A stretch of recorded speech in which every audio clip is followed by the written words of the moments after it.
como ya se ha dicho varias veces a lo largo de este culto, efectivamente nosotros teníamos que estar ahora en Israel. La idea era estar allí hasta el día 1 de diciembre para regresar aquí el día 2. Pero bueno, el Señor tenía, parece ser que otros planes, se suspendieron los vuelos tanto de ida como de vuelta, lo cual afectó fundamentalmente al grupo número 2 y también al 3. Nosotros ya estábamos allí y el grupo número 1, pues prácticamente, salvo el último día, pues disfrutó de todos los lugares que teníamos que visitar, pero recibimos una llamada de parte de Priscila y nos decía que por una serie de circunstancias se había suspendido el vuelo de retorno, y eso era algo muy grave porque los hermanos tenían que llegar a Madrid y de ahí pues volver a sus países, ¿no? Estados Unidos, México, Puerto Rico y también otros lugares. Así es que tuvimos que, gracias al Señor, pudimos hacer el primer viaje, pero tuvimos que volver. Algunos hermanos los mandamos por Grecia, otros fueron por Barcelona, otros fueron por Italia. Y gracias al Señor pues pudimos sacar a todo el primer grupo, pero la pena fue esa, que el segundo grupo tendrá que esperar. Creo que Alberto lleva 4 veces esperando, si no recuerdo mal, ¿no? Ya van 3. Bueno, pues a la cuarta. A la cuarta. Así son las cosas del Señor. Minutos antes de comenzar el culto, mientras estaba arriba orando un rato, me escribió una persona de Israel con el cual tengo mucho contacto, y Estados Unidos acaba de hacer una declaración de que apoya la construcción del tercer templo de una forma inmediata. Así es que, bueno, sabíamos que de un momento a otro se iba a dar, pero Estados Unidos dice que respalda 100% la reconstrucción del tercer templo, lo cual significa que vamos a vivir tiempos muy interesantes en los próximos meses y seguramente en los próximos años. Todo el mundo está expectante por lo que el nuevo presidente de los Estados Unidos va a hacer, el señor Trump. Yo no tengo ninguna confianza en los hombres, me da igual si es Trump, Trin o Trump. Yo mi confianza la tengo puesta única y exclusivamente en el Señor, pero no cabe la menor duda de que vamos a vivir los próximos 4 años de una manera muy intensa, muy interesantes, y cosas que hemos predicado durante muchísimos años, pues las vamos a ver tarde o temprano que se cumplen, ¿verdad? Y eso es lo bonito de la Biblia, que lo que leemos se puede comprobar, se puede vivir, se puede experimentar. Pero hay muchas cosas que, ya digo, hemos predicado durante mucho tiempo, que las hemos predicado, bueno, pues porque lo dice la palabra, pero en fe completamente, esperando el fiel cumplimiento de esas promesas. Y creo que el Señor nos va a permitir ver muchas cosas que muchos hermanos nuestros del pasado anhelaron, soñaron con ver, pero que partieron a la presencia del Señor y no vieron el cumplimiento de muchas profecías que nosotros probablemente veamos cómo se van a cumplir. Así que no nos queda más remedio, y no lo digo en un aspecto negativo, sino todo lo contrario, de prepararnos, de velar y de orar, porque los tiempos que se avecinan son muy interesantes, por no decir tiempos difíciles y peligrosos. Pero aquí nos tiene el Señor, y no nos olvidemos de que la Biblia dice que tenemos que ser hasta el último momento de nuestra vida la sal de la tierra y la luz del mundo. Y nunca el mundo ha necesitado más sal, más sabor y más luz que en estos tiempos en los cuales nos ha tocado vivir. Así que vamos a orar un momentito, poner este tiempo en las manos del Señor. Queremos también dar la bienvenida a todos los hermanos que en este momento de diferentes partes del mundo están siguiendo en directo la retransmisión de este culto. Si hay algún problema en la retransmisión, en la imagen o en el sonido, bueno, los que están ahí arriba trabajando lo van a solucionar lo antes posible. Pero pedimos, Señor, que en esta tarde tu palabra pueda llegar con total libertad hasta el último rincón de la tierra, Señor. Sabemos que no solamente estamos aquí, los que estamos aquí presentes, sino que hay mucha gente alrededor del mundo que está siguiendo en este momento y después también lo que aquí se va a compartir en el día de hoy. Señor, toca nuestros corazones, abre nuestros oídos, nuestro entendimiento espiritual, para que podamos, Señor, tener claras las ideas y percatarnos, percibir los tiempos en los cuales nos ha tocado vivir, Señor. Ponemos este tiempo en tus manos, en el nombre bendito de Jesús. Amén Y amén. Les quiero llevar al libro de Josué, por favor. En el capítulo 1, ya dije en una ocasión, solamente lo recuerdo, que hay 3 libros en el Antiguo Testamento que empiezan con la misma frase. Aconteció después de la muerte de. En el caso de Josué capítulo 1, dice, aconteció después de la muerte de Moisés. Pero el siguiente libro, el que va a continuación de este, de Josué, que es el libro de Jueces, en el capítulo 1, verso 1, dice exactamente lo mismo, salvo que cambia de personaje. Dice, aconteció después de la muerte de Josué. Y hay un tercer libro que empieza igual, y es segunda de Samuel capítulo 1, verso 1, que dice, aconteció después de la muerte de Saúl. 3 personajes que mueren en 3 épocas diferentes. 3 personas que tuvieron mucho que ver con la historia del pueblo de Israel, Moisés, Josué y el primer rey de Israel que fue Saúl. Pero lo interesante de esto es que a pesar de que Moisés fue un tremendo hombre de Dios, los milagros que ocurrieron a través de su vida fueron únicos e irrepetibles, fueron milagros espectaculares. Fue el libertador del pueblo de Israel después de largos siglos de esclavitud. Lograron por fin salir por medio de Moisés. Cruzaron las aguas del Mar Rojo, llegaron a las faldas del monte Sinaí, recibieron la ley, ahí estuvieron acampados casi un año y vieron, ya digo, milagros tremendos, como aquella multitud de codornices que cayó en el desierto cuando dice que querían comer carne, y 40 años viendo cada día el maná. Y viendo de vez en cuando cómo salía agua de las rocas, etcétera, etcétera. Pero ese hombre murió. Y como no hay nadie imprescindible en el reino de Dios, amén, hermanos. Algunos seguramente dirían, ¿y ahora qué va a pasar? Pues mira, lo que pasó es lo que el Señor quería que pasara. El Señor ya había preparado a un sustituto, a una persona que durante más de 40 años se estuvo preparando.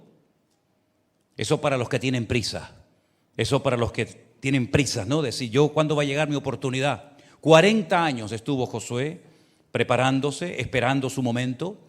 Y dice la Biblia, aconteció después de la muerte de Moisés, siervo de Dios, que el Señor le habló a Josué, hijo de Nun, servidor de Moisés, diciendo, mi siervo Moisés ha muerto, ahora pues levántate y pasa este Jordán, tú y todo este pueblo, a la tierra que yo les doy a los hijos de Israel. El pueblo entraba en una nueva etapa, ya habían salido de la esclavitud, ya habían estado 40 largos años en el desierto. Ya había muerto toda aquella generación de hombres que se habían quejado de la tierra prometida. Ya quedaron sepultados en el desierto. Ahora se ha levantado una nueva generación. Hay un nuevo liderazgo. Pero tienen que ser valientes. Tienen que levantarse y cruzar el río Jordán.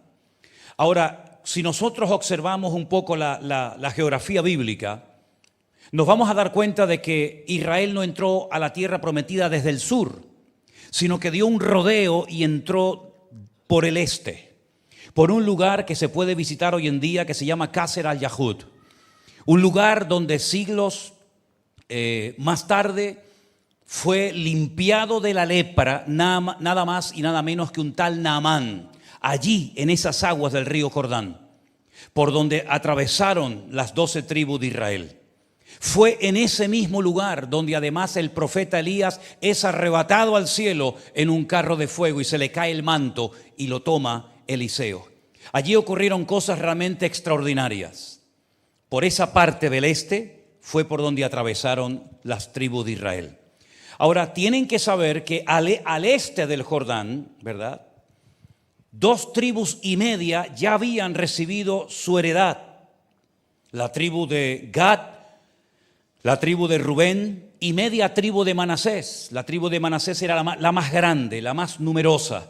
Y la mitad de esa tribu, junto con Gad y Rubén, ya habían recibido su porción al este del Jordán. Ya ellos podían decir, bueno, ya tenemos nuestra tierra. Ya tenemos tierra para sembrar, ya tenemos tierra para criar a nuestros animales. Por lo tanto, ahora las demás tribus que se busquen la vida, Sin embargo, el Señor les había dicho que no tenían que actuar de esa forma mezquina y egoísta, sino que tenían que ser solidarios y apoyar a sus hermanos. Dejar sus ganados, dejar sus esposas, sus hijos en las casas y cruzar junto con los demás el río Jordán y ayudar a sus hermanos a conquistar la tierra que aún ellos no tenían. Y así fue. Ahora, me llama la atención que Josué, que había estado 40 años preparándose, cuando el Señor por fin lo levanta, por fin el Señor ya lo confirma como el nuevo líder del pueblo de Israel, como el nuevo pastor de la nación, una de las cosas que le dice es que tiene que levantarse. En otras palabras, ya no es tiempo para estar asentados cómodamente al este del Jordán. Es tiempo de levantarse, es tiempo de actuar, es tiempo de poner en práctica todo lo que has aprendido y recibido por parte de Moisés. Toda la experiencia que has acumulado te tiene que servir porque ahora ha llegado tu momento y tu hora. Pero no solamente el Señor le dice a Josué que se levante, sino levántate, pasa al Jordán tú y todo este pueblo. En otras palabras, la gente te tiene que seguir a ti y no tú a la gente. Tienes que ser un punto de referencia para que la gente sepa a dónde tienen que hacer y cómo tienen que actuar y cómo tienen que comportarse. Y Josué tiene que ser valiente, pero recuerden un dato muy significativo. Josué ya no es un jovencito.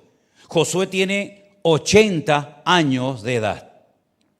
Fue uno de los supervivientes junto con Caleb que logró entrar a la tierra prometida, porque a pesar de que fue uno de los 12 espías que 40 años atrás había mandado Moisés para reconocer la tierra, para explorar el territorio, fue uno junto con Caleb que no se quejó, que no maldijo a la tierra, sino que dijo: el Señor está con nosotros, Dios nos va a usar, Dios nos va a bendecir, y así como nos sacó de Egipto y nos condujo por todo el desierto, ese mismo Dios está con nosotros y nos va a fortalecer y nos va a ayudar. La tierra es difícil, hay gigantes, hay grandes enemigos. Estaban, por ejemplo, los hititas, que fueron los que perfeccionaron la guerra con tanques. Tanques de guerra serían en aquella época los famosos carros, los que habían perfeccionado las armas de hierro y eran profesionales de la guerra. El pueblo de Israel, incluido Josué, seguramente habrán tenido cierto reparo, cierto temor a enfrentarse a esas naciones tremendamente poderosas y probablemente más numerosas que ellos. Pero ellos supieron en todo momento que el amparo del Señor no los había abandonado, que estaba con ellos y ellos iban a poder cruzar, iban a poder tomar posesión de la tierra. Algo que también quiero destacar, aparte de que nadie es imprescindible, y eso nos tiene que quedar lo suficientemente claro, es que cuando Moisés murió, Dios siguió hablando. Es decir, no muere Moisés y la voz de Dios se deja de oír. Al contrario, Dios sigue hablando, Dios sigue dando instrucciones, Dios sigue hablando con sus siervos, porque aunque los hombres desaparezcan, Dios permanece. Moisés fue un hombre grandísimo delante de Dios y delante de los hombres, pero el Señor todavía tenía planes para su pueblo. Y Moisés fue un hombre que Dios lo utilizó para hacer cosas extraordinarias, pero no era el hombre que Dios tenía preparado para la conquista de la tierra de Canaán. Era Josué. Y dice la palabra de Dios que el Señor le dijo: yo os he entregado como lo había dicho a Moisés. Si quieren ver dónde se lo dijo, Deuteronomio capítulo 11, allí se lo dijo el Señor: yo os he entregado todo lugar que pisare la planta de vuestro pie. En otras palabras, Dios no está diciendo por primera vez en la historia a un hombre, en este caso a Josué, que tienen que entrar a tomar posesión de la tierra prometida. No, ya se lo había dicho. Si quieren remontarnos más atrás, a Abraham, posteriormente a Isaac, después a Jacob, también a Moisés y ahora a Josué. En otras palabras, es una promesa que ha ido traspasando de generación en generación. Los padres le transmitieron a sus hijos la enseñanza y estos a los suyos, y así hasta el día de Josué. De tal manera que Josué sabe perfectamente cuáles son los planes de Dios desde el principio de los tiempos. Ellos saben que ese territorio es el territorio que Dios ha decidido en su soberanía entregarles a ellos y a su descendencia. Pero la tierra no está vacía. En la tierra hay 7 naciones, 7 enemigos tremendamente poderosos que tienen que ser expulsados de esa tierra. Sabemos que de esos 7 enemigos solamente uno se rindió y se fue. Todos los demás decidieron quedarse y plantarle cara al pueblo de Israel. Y durante años y años estuvieron peleando hasta que poco a poco fueron conquistando la tierra, pero no la conquistaron toda. Porque si leemos en el versículo 4, el Señor le dice a Josué desde dónde hasta dónde tenían que conquistar la tierra. Y la cruda realidad es que Israel nunca tomó posesión de todos estos territorios. En la época en la que hubieron más territorios sojuzgados, dominados, controlados, colonizados por el pueblo de Israel, fue en la época del rey David. Quitando la época de David, el pueblo de Israel, repito, nunca ha tomado posesión de toda la tierra que a continuación vamos a leer. Versículo 4 dice, desde el desierto. No estamos hablando de la península del Sinaí, porque esa península el Señor no se la dio en heredad perpetua al pueblo de Israel. Estamos hablando del desierto de Arabia.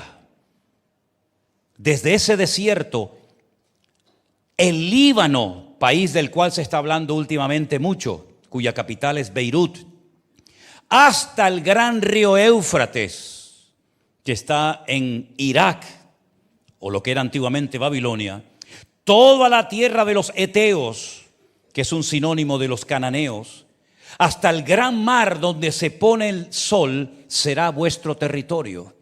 Es decir, si ustedes pueden imaginarse en la mente, pueden visualizar en vuestras mentes todo el territorio que les prometió el Señor dar a ellos, es realmente increíble. Muchas veces se ha dicho que Israel en la actualidad es tan pequeño que el nombre Israel no cabe dentro del país.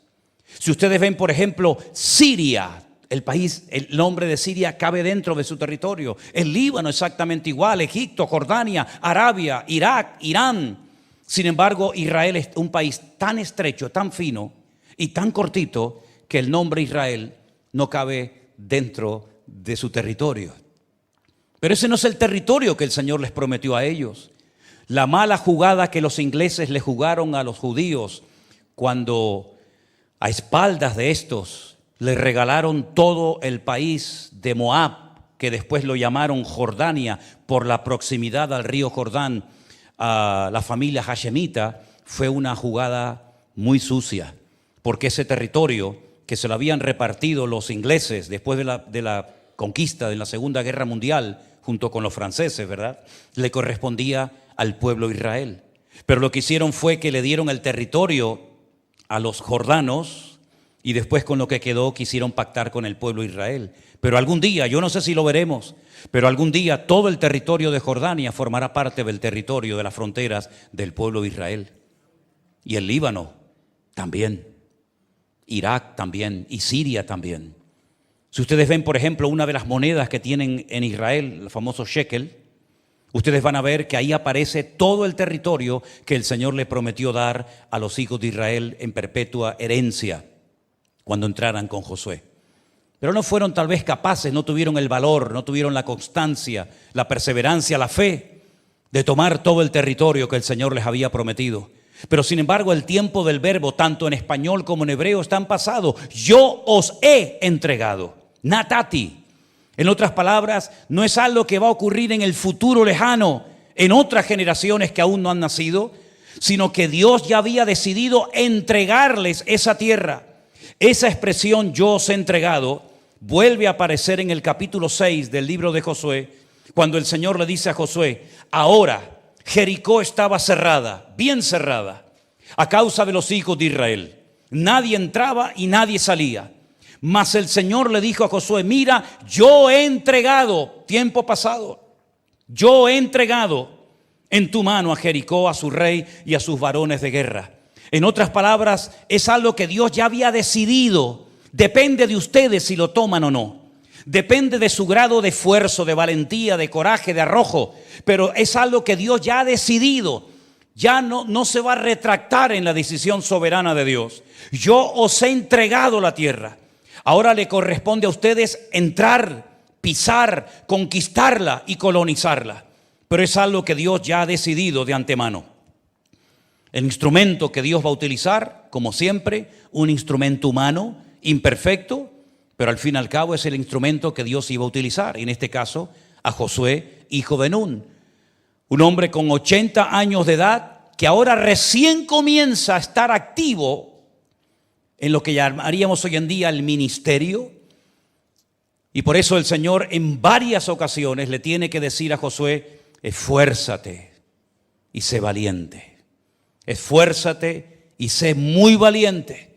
Porque lo primero que tienes que hacer es levantarte, no acomodarte, no decir, bueno, ya tenemos una tierra preciosa al este del Jordán. Vamos a echar raíces, vamos a criar nuestros hijos, vamos a criar nuestros ganados, vamos a sembrar esta tierra, sino que tienes que aprender a romper cualquier acto de comodidad. Tienes que romper esquemas y tienes que levantarte y atreverte a cruzar el río Jordán. Ahora, la Biblia nos enseña que en esa época el río Jordán estaba muy crecido. Las aguas del Jordán, justamente en esa época en la que ellos tenían que entrar a la tierra prometida, habían crecido de una forma tremenda y las aguas se habían desbordado y era prácticamente imposible cruzar ese río. No había puentes, por supuesto no había barcas. Estamos hablando de más de 1,5 millones, tal vez 2 millones de personas. ¿Cómo van a cruzar mujeres, niños, ancianos, animales, camellos, ovejas?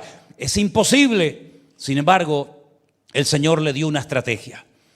Toda persona que quiera servir al Señor nunca tiene que preocuparse por cómo hacer las cosas, sino lo que tienes que hacer es encomienda al Señor tu camino, confía en Él y Él hará. Lo primero que tienen que hacer es una convocatoria a todo el pueblo y establecer un tiempo, establecer un plazo. He visto personas que saben que tienen que orar más, pero dicen, en algún momento de mi vida me tomaré más en serio este tema. He conocido a muchos creyentes que saben que leen poco la Biblia, muy poco. Y saben que tienen que hacerlo, dicen, pero algún día, en algún momento. Y saben que todos los años, cuando llega el año, principio de año en enero, todo el mundo, mucha gente hace todo tipo de decisiones. ¿Cuántos llevan aprendiendo inglés toda la vida? Y no saben de las 4 palabritas. ¿Cuántos llevan haciendo dieta desde hace 40 años? Y cada año tenés que comprar una talla mayor. ¿Cuántos se han propuesto leer la Biblia desde enero, todo el año, y al final de año decir, me he leído por fin la Biblia entera? Y así hay mucha gente hoy en día que siempre va posponiendo la lectura bíblica, la oración o cualquier otra cosa. El Señor le dice a Josué que tiene que tomar, si me permiten, el toro por los cuernos y establecer un plazo, establecer un tiempo y decir, en este tiempo vamos a alcanzar la tierra. Y por ejemplo, en el versículo 11, Josué les dice al pueblo, pasad por en medio del campamento y mandad al pueblo diciendo, preparaos comida, porque dentro de 3 días pasaréis el Jordán para entrar a tomar posesión de la tierra que el Señor vuestro Dios os da en posesión. En otras palabras, dentro de 72 horas, en los próximos 3 días, nuestra vida va a cambiar. Nunca más volveremos a vivir como hemos vivido. Nunca más volveremos a ser nómadas en el desierto, sino que vamos a cruzar el río Jordán y vamos a luchar y a tomar posesión de la tierra que ya nuestro Dios nos ha entregado. ¿Cuántos dicen amén? 3 días para orar, para prepararse, para tener todo listo, porque en 3 días nuestra vida va a cambiar radicalmente. Es interesante notar que en 3 días el rumbo de la historia cambió. Cuando nuestro libertador, nuestro conquistador, nuestro Señor Jesucristo, que tiene un nombre en hebreo muy parecido al que tenía Josué, nos liberó del pecado, nos condujo por la vida y nos ha dado victoria después de 3 días de haber estado sepultado y ha resucitado para vivir por la eternidad en nuestras vidas. ¿Cuántos dicen amén? 3 días donde vivieron con una ansiedad tal vez por parte de algunos, por un nerviosismo por parte de otros, pero también con una expectativa. Yo creo que una de las cosas que nunca debe de perder un creyente, un pastor, una iglesia, un ministerio, es la expectativa en el Señor. ¿Qué me va a decir? ¿Qué voy a aprender hoy en el culto? ¿Qué nueva lección me va a enseñar el Señor hoy? ¿Qué alma nueva vamos a poder llevar a los pies de Cristo? Cuando pierdes la expectativa, cuando pierdes la ilusión, cuando pierdes la pasión por lo que haces, querido, estás cavando tu propia fosa y has comenzado a decaer espiritualmente hablando y tu hacha ya no corta como cortaba hace años atrás. Esos 3 días fueron días especiales porque eran días de preparación. Y yo creo que los días de preparación en nosotros ya han pasado a la historia. Ya es tiempo de acción. Ya es tiempo de levantarnos y conquistar lo que tenemos que conquistar hace mucho tiempo, para que nunca más volvamos a ser esclavos de nada ni de nadie, sino conquistadores y más que vencedores en el nombre de Cristo Jesús. La estrategia del Señor era muy clara. Primero, en primera línea, los sacerdotes, los que portan el arca, los que supuestamente son los más espirituales, los más consagrados, los que saben más de la ley, los que llevan el arca de la alianza. Ellos tienen que ir delante. Y dice la Biblia que la estrategia consistía en que ellos tenían que entrar en las aguas del río Jordán, mojarse las sandalias, mojarse los pies, y en el momento en el que ellos hicieran ese acto, ese paso de fe, automáticamente las aguas que venían de arriba se detendrían. Y el río Jordán se abriría en dos, y a continuación tendrían que pasar todas las tribus de Israel.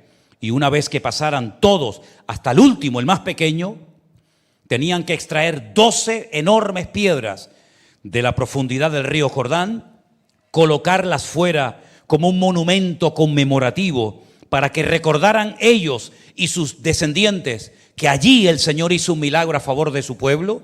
Y una vez que pasaran todos, el río Jordán se volvería a cerrar y nunca más se volvería a partir.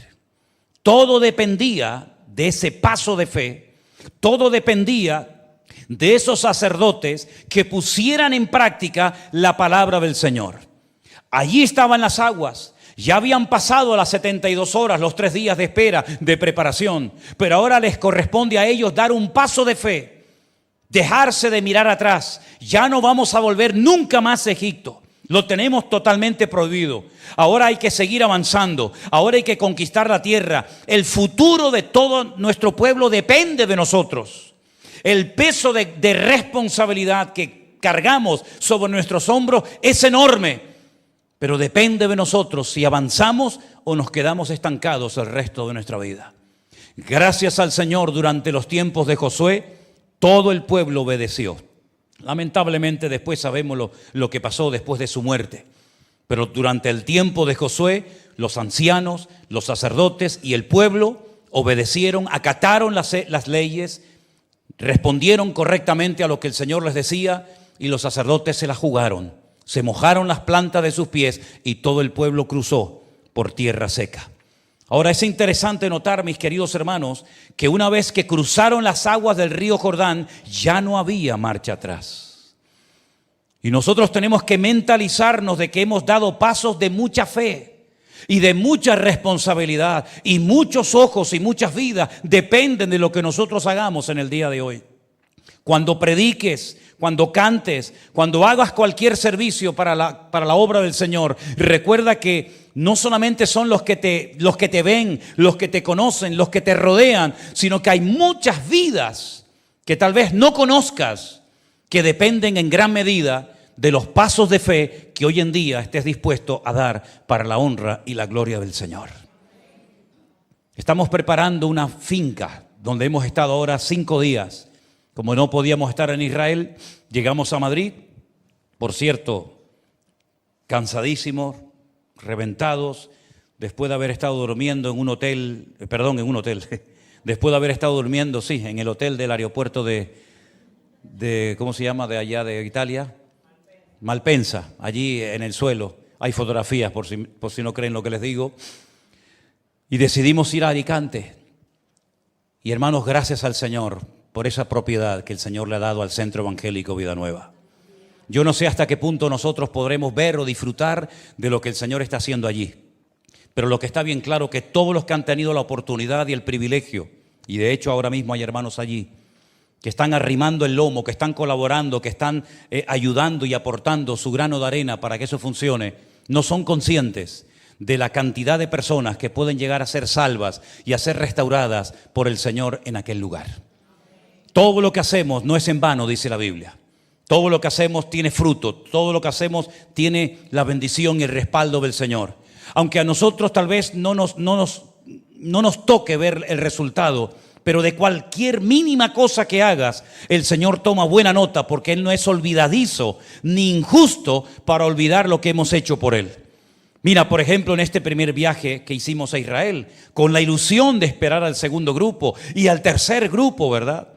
Bueno, resulta de que la noche de la despedida, con el pequeño grupo que había quedado, ya se habían ido 2 grupos o partes del grupo. Una jovencita, una joven, se levanta y dice, para sorpresa de todos, no lo sabíamos, yo estuve casada. Y el año pasado, dando un paseo con mi marido en Colombia, mi país, mi marido sufrió un infarto.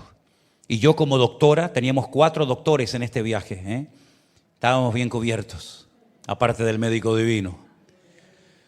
No pude hacer absolutamente nada para salvar la vida de mi marido. Murió en mis brazos. Eso fue el año pasado. Estoy hablando de una chica que yo creo que no puede tener más de 30 años como mucho. Perdóname si me estás escuchando y a lo mejor tienes 25. Te metí 5 de golpe, ¿no?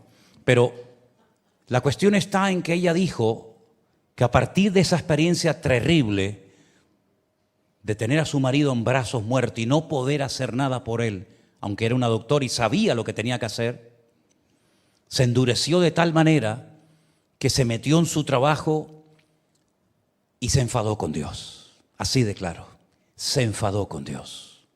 Durante un año, dice, fui una piedra. Y vine a este viaje siendo una piedra. Pero quiero decir para la gloria del Señor que ha sido aquí, después de un año de ser una piedra insensible y no querer saber nada de Dios, ni de iglesia, ni de pastores, ni de Biblia, ni de nada, aquí en este viaje me he reconciliado con el Señor. Bendito sea Dios. ¿Ya mereció la pena? ¿Ya mereció la pena ir a ese viaje? Gloria a Dios. A muchos de los lugares que íbamos estaban totalmente vacíos. No había nadie. Primera vez en mi vida que vamos al monte de las beatitudes o de las bienaventuranzas y estaba solo para nosotros. No había nadie. Nunca me había pasado eso. Por un lado era bonito, por otro lado era muy triste. Cuando fuimos, por ejemplo, a comer en Galilea, tuvimos que llamar a un señor que conocemos para que abriera un restaurante en Magdala, donde nació María Magdalena, porque todos los restaurantes estaban cerrados. Éramos el único barco navegando en el mar de Galilea. Después de nosotros, guardaron el barco y ahí no ha salido más. Y así nos pasó en muchos lugares, pero llegamos al estanque de Betesda, totalmente vacío. No había absolutamente nadie, solamente nosotros. Hay una iglesia allí que la llevan unos sacerdotes, unos curas franceses, y entramos a esa iglesia porque es una iglesia que tiene una acústica espectacular y siempre entramos a cantar algunas alabanzas, algunas canciones, hay una acústica tremenda. Y había un muchacho allí en esa iglesia en ese momento que me dijo si quería que nos sacáramos una foto, porque yo los subía a todos a los escalones para cantar una canción y yo sinceramente pensé que era un fotógrafo que se estaba ofreciendo, porque hay algunos por Jerusalén que te van sacando fotos, por ejemplo en el Monte de los Olivos hay algunos y después te llevan la fotografía al hotel, te la venden. Y yo pensaba que este muchacho que me decía foto, era uno de estos y le dije no hace falta, muchas gracias. Salimos de esa iglesia, ya nos íbamos y este chico nos sigue. Y lo veo hablando con Elena y cuando lo oigo me doy cuenta de que su acento es un acento español. Y le pregunto de dónde es y me dice que es de Madrid y que lleva 4 meses dando vueltas por Oriente Medio. Había estado en Kuwait, había estado en diferentes países y estaba en Jerusalén, ya la última etapa de su viaje. Se le estuvo dando testimonio, se le estuvo hablando del Señor, sobre todo Elena habló bastante con él. Pues saben, se ha puesto en contacto con nosotros. Él y su madre quieren ir al congreso del año que viene en Madrid. ¿Qué les parece? Bendito sea Dios. Bendito sea Dios. Ya mereció la pena. Y aparte de eso, Dios había puesto en mi corazón dar un mensaje y reuní un grupo de hermanos de diferentes iglesias en el hotel donde nos estábamos quedando y le dije, hermanos, traigo un mensaje de parte de Dios para todos ustedes. Y lo pude dar el mensaje. En otras palabras, todo lo que hagas para el Señor, nunca piense que no ha servido, que no ha merecido la pena. Todo lo que hagas para el Señor. Me imagino que algún sacerdote, ya es una opinión personal, me imagino que algún sacerdote habrá dicho, pero esto es una tontería, mojarnos los pies, ¿cómo se va a abrir el río Jordán? Pero lo hicieron en fe. Tú nunca te vas a equivocar por obedecer al Señor. Nunca te vas a equivocar por ser fiel a su palabra. Nunca te vas a equivocar por obedecer lo que el Señor ordena en su palabra, aunque no lo entiendas. Aunque a lo mejor tu voluntad choque frontalmente con la de Él, pero tú obedeces. El obediente siempre es honrado y bendecido por el Señor. Dios honra a los que le honran, dice la palabra, lo sabemos. Ellos se la jugaron, ellos fueron capaces de hacer algo que nunca nadie había hecho. Nosotros jugamos con una ventaja, y es que muchas cosas que hacemos en la vida ya otros las han hecho. Es simplemente cuestión a veces de buscar un punto de referencia, da igual en el Antiguo o en el Nuevo Testamento, pero ellos, muchas de las cosas que hacían era la primera vez que las hacían. Pero hermano, da igual si alguien lo ha hecho o no. Lo importante es que si Dios te dice algo y está confirmado y avalado por su palabra, no tengas miedo. La persona miedosa, la persona que siempre está cuestionando a Dios, nunca avanza, nunca conquista. La pregunta es, ¿queremos avanzar o queremos estancarnos, queridos hermanos? Queremos conquistar el terreno, queremos seguir avanzando, queremos ver la gloria del Señor en nuestra vida. Pues levántate y camina en el nombre de Jesús.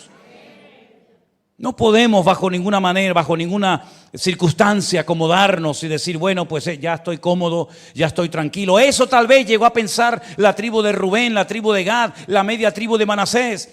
Ya tengo mi tierra, ya tengo mi territorio, ahora que los demás se busquen la vida. No, tenemos que ser solidarios, tenemos que apoyar a los demás. No es la tierra que yo voy a conquistar para mí, es para otros, pero da igual. Tenemos que tener visión de cuerpo. Una iglesia en Barcelona levantó una ofrenda de 2.000 euros. Querían ayudar en Valencia esta tremenda catástrofe y desgracia que ha ocurrido. Nosotros como ministerio, los hermanos de Valencia ya fueron con un camión y en una de las calles de un pueblo destrozado comenzaron a repartir un montón de cosas. Pero, los hermanos de Javi, así de Alicante. Entonces, unos hermanos de Barcelona levantaron una ofrenda de 2.000 euros y se pusieron en contacto conmigo. Y yo les dije, nosotros hemos ido ya, o nuestros hermanos han ido a repartir cosas.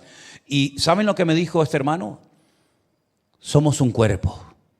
Nosotros hemos levantado la ofrenda y se la vamos a dar a los hermanos de nuestra iglesia en Alicante para que compren un montón de material, aparte de otro montón que han recibido como donaciones, y creo que se iban al viernes o se van a ir esta semana otra vez a Valencia a repartir. ¿Por qué les cuento esto? Porque, queridos hermanos, tenemos que tener una visión amplia, una visión de cuerpo. Lo que yo hago tal vez puede beneficiar a otro hermano, pues bendito sea Dios. No es que, es que no es de mi iglesia, no es de mi denominación, no es de mi estilo, no es de mi línea, da igual, somos un cuerpo en Cristo Jesús. Y si tenemos una visión amplia, Dios va a bendecir la iglesia. Y yo creo sinceramente que lo que necesitamos reforzar y enseñar, pero hasta la saciedad, en la escuela dominical, en los cultos de jóvenes, en todas partes, es que tenemos que tener una visión amplia, una visión de cuerpo, donde nos demos cuenta que si un hermano sufre, todos sufrimos. Y si un hermano ríe, todos reímos. Y si un hermano es bendecido, todos somos bendecidos. Y así es como trabajamos, independientemente de que esté con nosotros o esté en otro ministerio. Los sacerdotes tenían que hacer su parte, pero los guerreros también tenían que hacer la suya. ¿Y saben lo que descubrí? ¿Saben lo que leí en el libro de Josué? Que cuando cruzaron el río Jordán, los que tuvieron que meterse los primeros en el río Jordán y mojarse las sandalias para que se abriera el río fueron los sacerdotes. Pero cuando fueron a conquistar la ciudad de Jericó, ya no iban delante los sacerdotes. Ya ellos habían hecho su función. Ya ellos habían hecho su trabajo. Ahora dice que delante iban los guerreros y detrás iban los sacerdotes con el arca. Qué hermoso es saber cuando tengo que ir delante y cuando tengo que ir detrás. Qué hermoso y qué difícil es para algunos saber cuándo tienes que hablar y cuándo tienes que callarte la boca. Qué hermoso es saber cuándo tienes que salir en la foto y cuando tienes que salir desapercibido o no salir. Los sacerdotes no se enfadaron, no dijeron, no, nosotros tenemos que ir siempre adelante, no, ahora adelante, mañana detrás, da igual, pero yo me pongo donde Dios quiere ponerme y no donde a mí me gustaría ponerme. ¿Cuántos dicen amén? La Biblia nos enseña que conquistaron la tierra. Ya lo creo que la conquistaron. Pero antes tenían que hacer algo muy importante y que también lo relata el libro de Josué. Cruzan el río Jordán, se van a una zona llamada Gilgal y allí acampan unos cuantos días. Y allí se da cuenta Josué de que durante 40 años todos los niños que han nacido en el desierto no fueron circuncidados, ninguno. Los hombres que salieron de Egipto, todos fueron circuncidados a los 8 días, según la ley de Moisés. Pero los que habían nacido en el desierto, ni uno de ellos había sido circuncidado. Y ustedes saben que esa era la señal del pacto. Ustedes saben que eso era algo tan importante porque era lo que marcaba la diferencia entre los paganos y el pueblo de Dios. Y dice la Biblia que allí fueron todos aquellos circuncidados, celebraron la Pascua y una vez que su relación personal con el Señor estaba restaurada y alineada con el Señor, entonces pudieron ir a hacer frente a la enorme, gigantesca ciudad de Jericó. Que por cierto, hacía años que no íbamos a Jericó, y como yo soy un enamorado de los dátiles de Jericó, que son los mejores del mundo, créame, los dátiles de Jericó son los mejores del mundo. Nos fuimos un día a la ciudad de Jericó y allí estuvimos unas horas y allí me traje unas cajas de dátiles, pero no me pidan, No. Iba a traer algunos hoy, pero dije, con tanta gente, la caja me va a volar. Así que otro día. Pero a lo que voy, una vez que arreglaron su relación con el Señor, ya estaban preparados para enfrentarse a la guerra. Hay algunos que quieren ir a la guerra, pero no tienen la espada afilada. Ni siquiera saben dónde la dejaron, si es que un día la tuvieron. Hay algunos que han perdido el escudo de la fe y no saben dónde lo han metido. La Biblia dice que llegó un momento en la historia del pueblo de Israel que el pueblo de Dios tenía que ir al enemigo para que le afilara las espadas o le afilara las hoces del campo, porque era el enemigo el que tenía la capacidad de afilar y habían perdido ellos esa capacidad. Qué tremendo, hermanos queridos, cuando te enredas en los negocios de la vida y te olvidas de que estamos en este mundo para conquistar la tierra para el Señor. Pero antes de querer conquistar la tierra y de servir al Señor, tienes que conquistar tus enemigos personales. Pregúntate en esta noche, ¿cuáles son las áreas de tu vida en las que necesitas trabajar duramente, seriamente? Para que tu peor enemigo no seas tú, en todo caso que seas el enemigo, pero no tú mismo. Tuvieron que quitar de su carne el prepucio de su carne porque no era agradable ante los ojos de Dios. Y si nos paramos delante del Señor, seguramente el Señor nos va a mostrar áreas de nuestra vida en las que necesitamos ser tratados, cambiados y transformados por el poder de Dios. Después vendrán Jericó, después nos enfrentaremos con los gigantes, después iremos a Hebrón, después iremos a los filisteos, después atacaremos a los amorreos, después vendrán todos los enemigos, siempre van a estar ahí, no te preocupes, pero lo primero que tienes que hacer es restaurar, alinear tu comunión, tu relación con el Señor, para que de esa manera estés preparado para enfrentarte a las batallas que vendrán en el futuro. El próximo día, si Dios lo permite, quiero hablar de una mujer que me llama tanto la atención todo lo que en la Biblia habla. Seguramente lo había leído, por supuesto que sí, pero me quedé realmente sorprendido de todas las palabras y declaraciones y frases que aparecen en la Biblia de aquella mujer por la cual nadie apostaba, una tal Rahab que vivía en la ciudad de Jericó, pero que hizo unas declaraciones tan espectaculares que ya me hubiera gustado a mí que aquellos exploradores que mandó Moisés 40 años atrás hubieran hablado como Rahab le habló a aquellos 2 espías que entraron en su casa aquel día. Pero eso lo vamos a dejar, Dios mediante, para el próximo día. Lo que quiero terminar en esta tarde es diciendo esto: nadie es imprescindible en la obra, pero no dejes que otro tome tu lugar. Amén, hermanos. Si alguien no quiere ir, otro irá, pero te perderás el privilegio de haber podido ir tú. Si alguien no quiere dar, otro lo dará, pero te habrás perdido el privilegio de haber sido tú el instrumento para dar o aportar eso que el Señor había puesto en tu corazón y que podías hacer. No dejes que otro tome tu lugar. Pídele al Señor: Señor, yo quiero ser valiente y, como dice aquí, esforzado para ocupar mi lugar, para saber cuál es mi sitio y para que en todo momento tú puedas contar con mi vida. Y si alguien aquí presente piensa que ya es demasiado anciano o viejo o mayor para hacer algo para el Señor, no te confundas, no te olvides que Moisés, cuando comenzó a ser usado por el Señor, tenía más de 80 años. Lo que muchos jóvenes no quisieron hacer, lo tuvo que hacer un hombre de 80 años, porque no había gente valiente y atrevida y osada como lo fue Josué en su momento. Pero ¿sabes por qué fue usado a los 80 años? Porque a los 40 años y a los 30 y a los 20 se preparó para el Señor. Esa es la mejor preparación para la vejez. No un plan de pensiones como algunos piensan o creen. La mejor preparación es preparar en tu juventud, en tu adolescencia, cuando tienes fuerza y capacidad para prepararte, para aprender, para instruir, etcétera, etcétera. Y cuando llegues a una cierta edad, saber que el Señor todavía te puede usar. Tal vez no matando gigantes, porque ya no es el tiempo de matar gigantes, pero sí haciendo otra función, porque en el cuerpo de Cristo nadie es demasiado viejo, ni nadie es demasiado joven para ser usado y bendecido por el Señor. ¿Cuántos dicen amén? Cierren sus ojos en esta tarde, ahí donde estás. Piensa en lo que has oído, reflexiona, medita. Y pregúntate en esta tarde: ¿quiero ser un esclavo o quiero ser un conquistador, un más que vencedor? Si quieres ser un vencedor en el nombre del Señor, ¿cuáles son los enemigos, las áreas de tu vida con las cuales tienes que enfrentarte? ¿Cuál es tu territorio donde tienes que moverte? El Señor le dijo a Josué: desde hasta.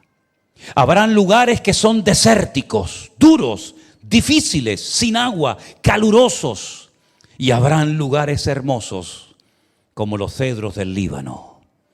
Pero tanto un lugar como otro es tu territorio. Estarán las playas hermosas del mar grande donde se pone el sol, las playas hermosas del Mediterráneo y la tierra seca y árida del desierto de Arabia. Ríos majestuosos donde corre el agua de una forma tremenda como el Éufrates. Y lugares desiertos donde tendrás que orar por la lluvia temprana y por la lluvia tardía. Pero tienes que aprender a trabajar en desiertos, en valles y en montañas, con agua o sin agua, con muchos o con nada o con pocos. Pero tienes que aprender a moverte en tu territorio, a pesar de que hay diferencias en ese territorio, a pesar de que no es todo igual, no es un territorio homogéneo, es un territorio variopinto. Hay montañas, hay desiertos, hay valles, hay frío, hay calor, hay nieve, hay agua, hay sequía, pero en todos esos territorios y áreas tienes que estar preparado para saber cómo actuar y gozarte en el desierto y gozarte en la montaña. Y alabar mi nombre y regocijarte en mí cuando estés atravesando valles de sombra y de muerte y lugares fértiles donde veas mi gloria.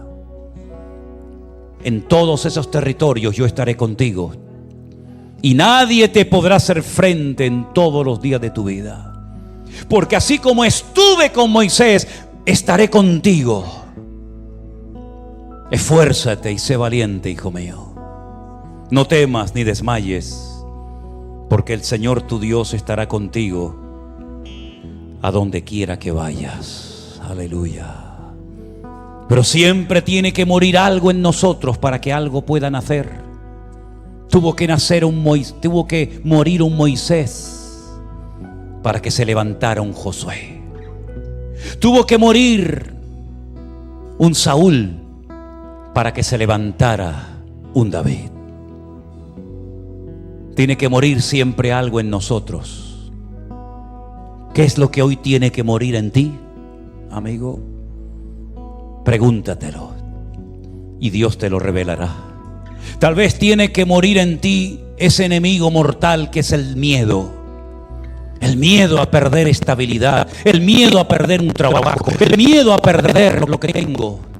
Ese enemigo hay que matarlo, hay que destruirlo. Tal vez tiene que morir en ti la inseguridad, la incertidumbre, el complejo. Yo no puedo, yo no sé, ¿qué hago?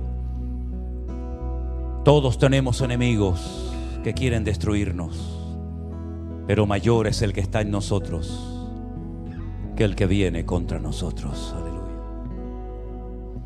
Todos los que en esta tarde quieran ser conquistadores en el reino de Dios, pónganse de pie y vengan al frente, aquí delante, y preséntale tus armas de guerra al Señor. Preséntale tu vida al Señor de señores y al Rey de reyes. Ven adelante y dile: yo quiero conquistar, yo quiero vencer, yo quiero progresar, yo quiero caminar, aleluya. Yo quiero pisar al enemigo, quiero ver la gloria de Dios en mi vida, aleluya. Oh, gracias, Señor. Bendito sea tu nombre, Jesús. Oh, gracias. Prepárate para encontrarte con el Señor en el altar y decirle: aquí estoy, Padre Santo, Padre mío. Aleluya. Oh, sí, Señor. Gracias, Jesús. Oh, gracias, Señor. Si no habrá quien te espante, escúchalo bien, y muchos suplicarán tu favor, te acostarás y no habrá quien te espante, y muchos suplicarán tu favor. Tendrás confianza que hay esperanza, mirarás alrededor y dormirás seguro. Amén. Y aunque oscureciere, como la mañana será la vida será, sí, Señor, mediodía. Dilo conmigo: tendrás confianza porque hay esperanza, mirarás alrededor y dormirás seguro. Y aunque oscureciere, como la mañana será, la vida será más clara que el mediodía. Si tú tu corazón extendieres a Él tus manos, tus manos. Ahí está el secreto, hermano. Levantarás tu rostro limpio de mancha, será fuerte y nada temerás. Te acostarás y no habrá quien te espante, y muchos tu favor. Te acostarás y no habrá quien te espante, sí, Señor. Y muchos suplicarán tu favor. Tendrás confianza porque hay esperanza, mira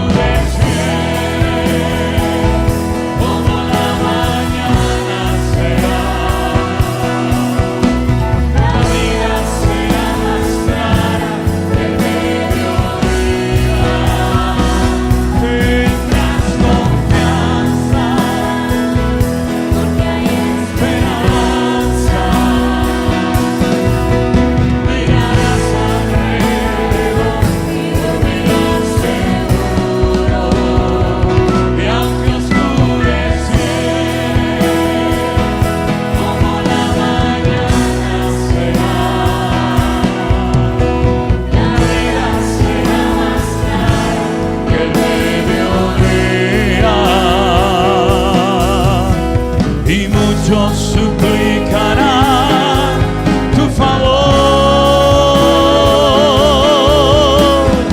muchos suplicarán tu favor, y muchos suplicarán tu favor.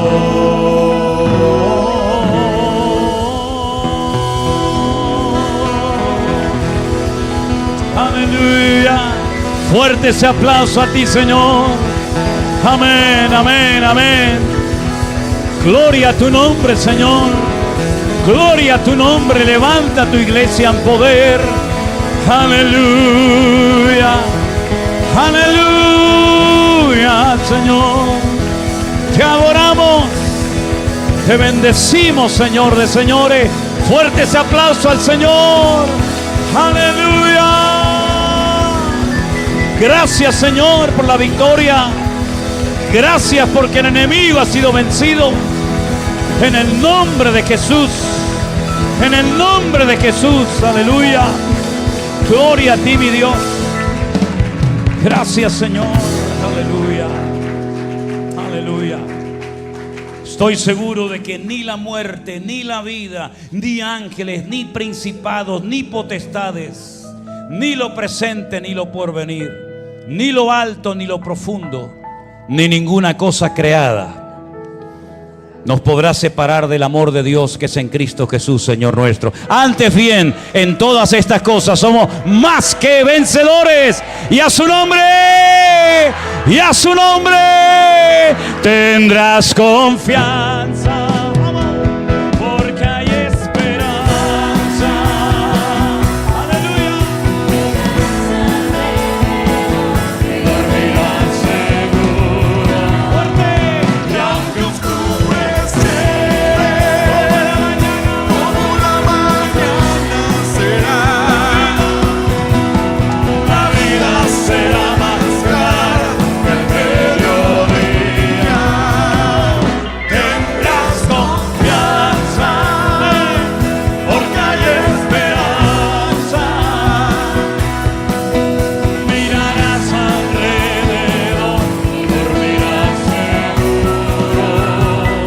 Y aunque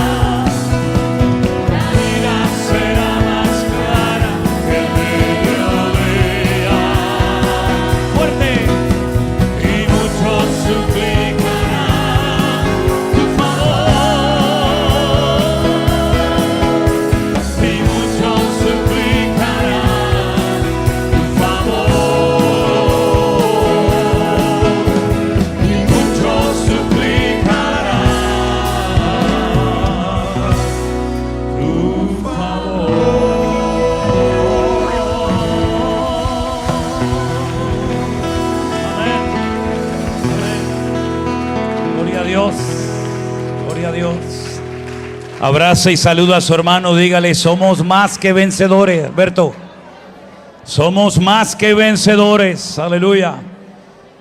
Dígale, hermano, qué bendición ser hermanos en Cristo. Que tengan una semana tremendamente bendecida. Aleluya. Gracias, Señor Jesús.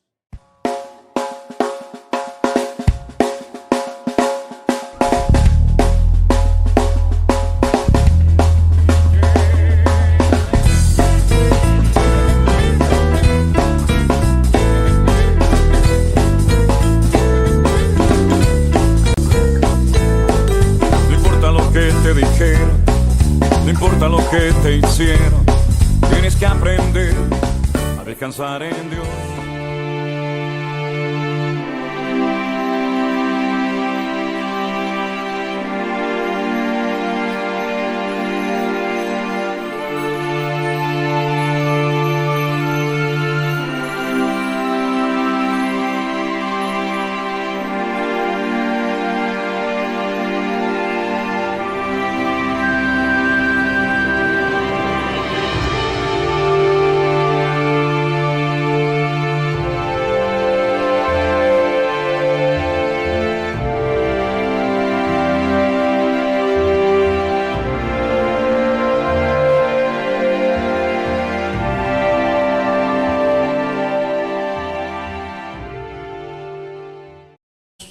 digamos, puedo decir el nombre solamente de una.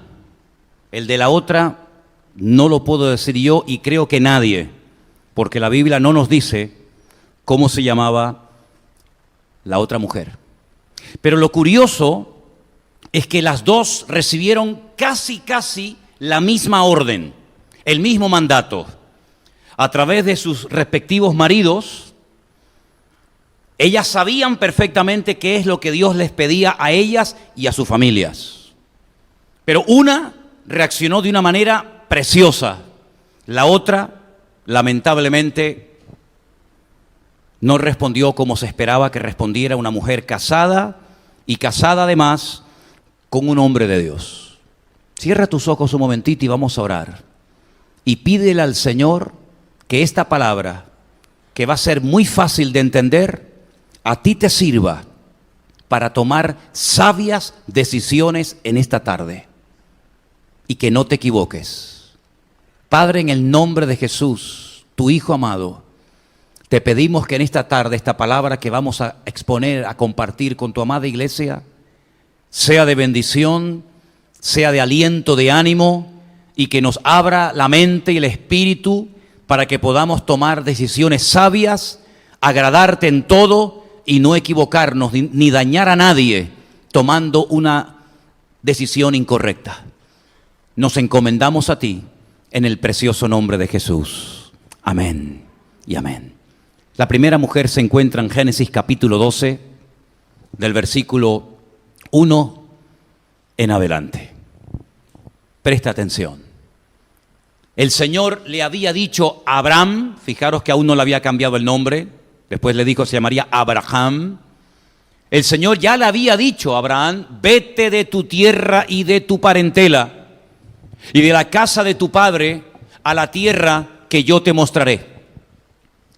Y haré de ti una nación grande, y te bendeciré, y engrandeceré tu nombre, y serás bendición.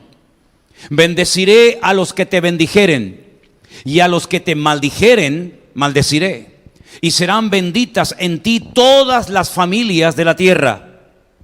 Versículo 4. Se fue Abraham como el Señor le dijo, y Lot fue con él. Y era Abraham de edad de 75 años cuando salió de Aram. Tomó pues Abraham a Sarai su mujer y a Lot el hijo de su hermano y todos sus bienes que habían ganado y las personas que habían adquirido en Harán, y salieron para ir a la tierra de Canaán, y a la tierra de Canaán llegaron. Ya le había dicho el Señor, no es la primera vez que Abraham oye esto. Ya Abraham había recibido el llamado. Él no vivía en Harán, él vivía en Ur de los Caldeos, más o menos por allí, por donde hoy en día se encuentra Irak, entre el río Tigris y Éufrates, tal vez un poquito más abajo, más arriba, pero más o menos por aquella zona. Él ya sabía perfectamente el llamado, el propósito, el objetivo de Dios para su vida. Él sabía perfectamente que su destino ya estaba trazado y claramente especificado por el Señor. Tenía que dejarlo todo: familia, casa, padre, hermanos, herencia, amigos, absolutamente todo. Pero él era un hombre casado. Él no era un muchacho joven, soltero, que se lanza a la aventura, sino que él es un hombre casado. Y a la primera que tiene que convencer y compartir el llamado que él recibió de Dios en su vida es, sin lugar a dudas, a su esposa, que en aquel momento se llamaba Sarai, que significa mi princesa.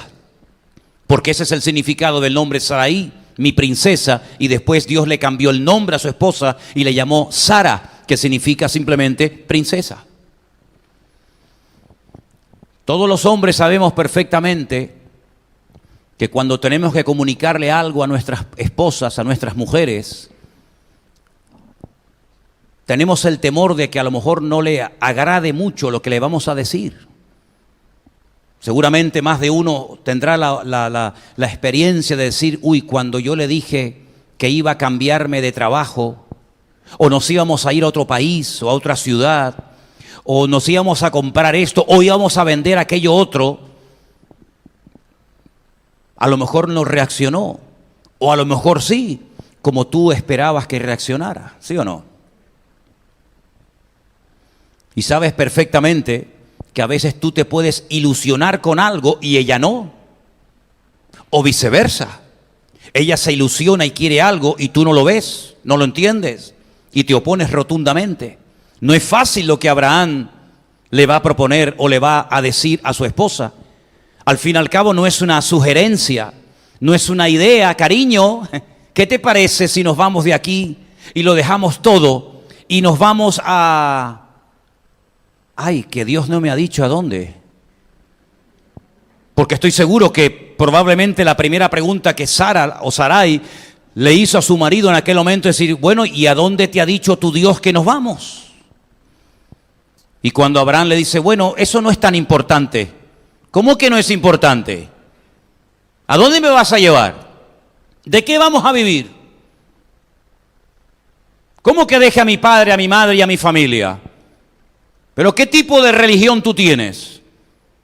¿Cómo te habla a ti Dios si estás tan seguro de que Dios te ha dicho eso? En ningún momento Sarai en aquel momento se opuso ni cuestionó la orden que Dios le había dado a su marido.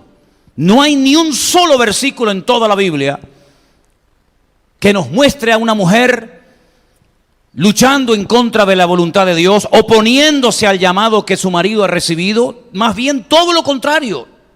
Si alguien en esta vida apoyó y siguió fielmente a Abraham hasta el último rincón, esa fue sin lugar a dudas su esposa. No hay nada que objetar en contra de Sarai, para nada. Y mira que la llevó dando tumbos de un lugar a otro, caminando de un sitio a otro, desiertos, montañas. Y cuidado, Abraham llegó a ser el hombre más rico de todo el mundo. Dice que era riquísimo, lo leía esta mañana en el libro de Génesis. No rico, riquísimo, multimillonario, miles de ganado, miles de ovejas, de todo tenía. Pero nunca le ofreció, nunca vivió con su mujer en un lugar fijo ni en una casa, sino que tuvo a la pobre Sarai toda la vida de un lado a otro dando tumbo, viviendo en tiendas de campaña. Pero Sarai nunca protestó. Sarai nunca dijo, oye, estábamos tan bien en Ur de los Caldeos. Allí estaba mi familia, allí estaban mis hermanas, allí estaba mi gente, allí estaban mis costumbres, mi tierra, y lo he tenido que abandonar, lo he tenido que dejar todo, porque no solamente el Señor lo llamó a él, también la llamó a ella. Porque Abraham sin Sara no iba a funcionar, y Sara sin Abraham tampoco. El llamado era para los dos, lo recibe él como cabeza del hogar, evidentemente, pero el llamado era para los dos. Y nunca Sara se opuso. Más bien, con el paso del tiempo, Sara creció en fe, en madurez, en santidad, en espiritualidad, hasta llegar a ser una de las mujeres más importantes de toda la historia bíblica.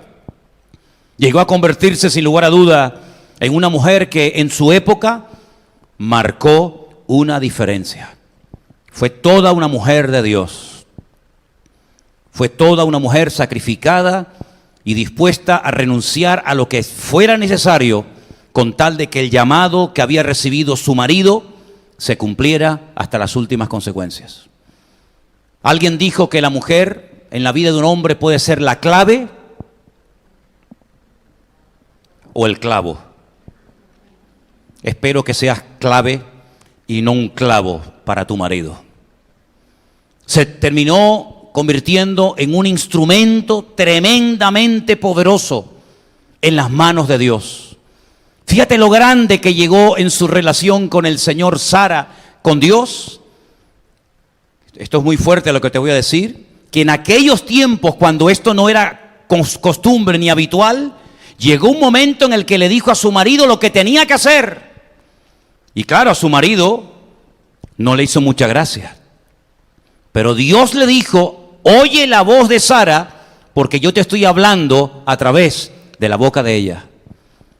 Llegó un momento en el que todos sabemos que le pidió que expulsara de su casa a Agar y a uno de sus hijos, al cual él lógicamente amaba, porque era su hijo primogénito.